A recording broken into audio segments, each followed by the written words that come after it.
शास्त्रीय मान्यता के अनुसार चैत्र कृष्ण पक्ष की अष्टमी वैशाख ज्येष्ठ और आषाढ़ महीने की कृष्ण पक्ष की अष्टमी को शीतला अष्टमी पूजन करने का प्रावधान है। इन चारों महीने के 4 दिन का व्रत करने से शीतला जनित बीमारियों से छुटकारा मिलता है। स्वागत है आप सभी का साथियों, जय माँ शीतला। आज हम आपको इस चैनल के माध्यम से माँ शीतला की कथा सुनाने जा रहे हैं। आशा करते हैं आपको ये वीडियो अवश्य पसंद आएगी। अगर आपको वीडियो पसंद आए तो वीडियो को लाइक करें। अगर आप चैनल पर नए हो तो चैनल को सब्सक्राइब करना ना भूलें एवं इस चैनल को अपने सभी सह संबंधियों के साथ अवश्य शेयर करें ताकि वे भी भक्ति पथ पर अग्रसर हो सकें। साथियों, इस वर्ष आषाढ़ माह में 29 जून के दिन शीतला अष्टमी का त्योहार मनाया जाएगा। इस पूजन में शीतल जल और बासी भोजन का भोग लगाने का प्रावधान है। श्रद्धालु शीतला अष्टमी का व्रत रखकर माता शीतला की भक्ति करके अपने परिवार की रक्षा करने के लिए माता से प्रार्थना करते हैं। माता शीतला के व्रत को बसोरा व्रत के नाम से भी जाना जाता है। ऐसा माना जाता है कि शीतला माता भगवती दुर्गा का ही रूप है। भारतीय उपासना पद्धति जहाँ मनुष्य को आध्यात्मिकता रूप से मजबूत करती है, वहीं शारीरिक और मानसिक रोगों को दूर करने का भी इसका उद्देश्य होता है। कहा जाता है कि गर्मी के दिनों में शरीर में अनेक प्रकार के पित्त विकार भी प्रारंभ हो जाते हैं। ऐसी मान्यता है कि शीतला अष्टमी का व्रत रखने से छोटी माता का प्रकोप नहीं होता।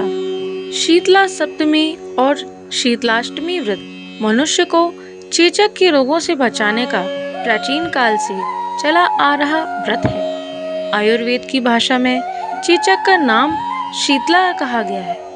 अतः यह उपासना से शारीरिक शुद्ध, मानसिक पवित्रता और खान पान की सावधानियों का संदेश मिलता है। इस व्रत में अष्टमी के दिन कलश स्थापित कर माता का पूजन किया जाता है तथा प्रार्थना की जाती है कि चेचक, गलघोंटू, बड़ी माता, छोटी माता, तीव्र दाह, दुर्गंध युक्त फोड़े, नेत्र रोग और शीतल जनत सभी प्रकार के दोष शीतला माता की आराधना पूजा से दूर हो जाएं। इस दिन शीतला स्तोत्र का पाठ शीतल जनित व्याधि से पीड़ितों के लिए हितकारी होता है। स्तोत्र में स्पष्ट रूप से उल्लेख है कि शीतला दिगंबर है, गदर्भ पर आरूढ़ है, शुभ, मार्जनी और नीम पत्तों से अलंकृत है। इस अवसर पर शीतला माँ का पाठ करके निरोग रहने के लिए प्रार्थना की जाती है। आइए साथियों, अब हम माँ शीतला की कथा प्रारंभ करते हैं। बोलिए गणेश भगवान की जय, बोलिए शीतला माता की जय। एक बार एक राजा के इकलौते पुत्र को शीतला चेचक निकली। उसी के राज्य में एक काछी पुत्र को भी शीतला निकली हुई थी। काछी परिवार बहुत गरीब था पर भगवती का उपासक था।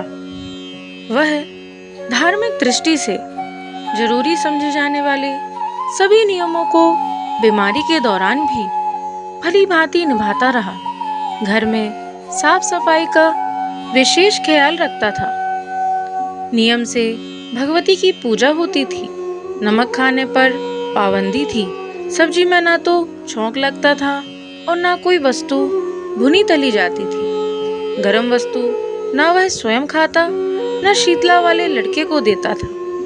ऐसा करने से उसका पुत्र शीघ्र ही ठीक हो गया।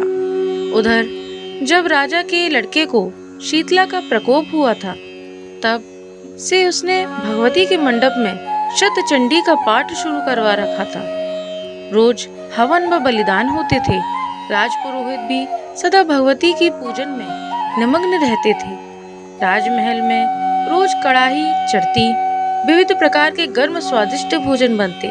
सब्जी के साथ कई प्रकार के मांस भी पकते थे। इसका परिणाम यह होता कि उन लजीज भोजनों की गंध से राजकुमार का मन मचल उठता।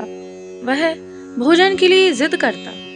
एक तो राजपुत्र और दूसरे इकलौता, इस कारण उसकी अनुचित जिद भी पूरी की जाती। इस पर शीतला का कोप घटने के बजाय बढ़ने लगा।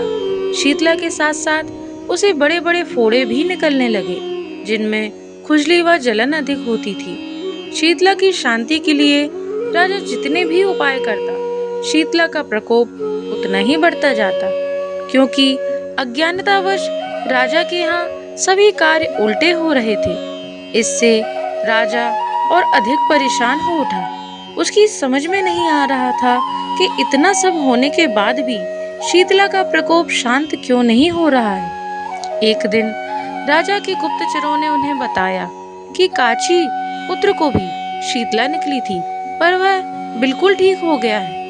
यह जानकर राजा सोच में पड़ गया कि मैं शीतला की इतनी सेवा कर रहा हूँ, पूजा व अनुष्ठान में कोई कमी नहीं, पर मेरा पुत्र अधिक रोगी होता जा रहा है, जबकि काची पुत्र बिना सेवा पूजा की ही ठीक हो रहा है।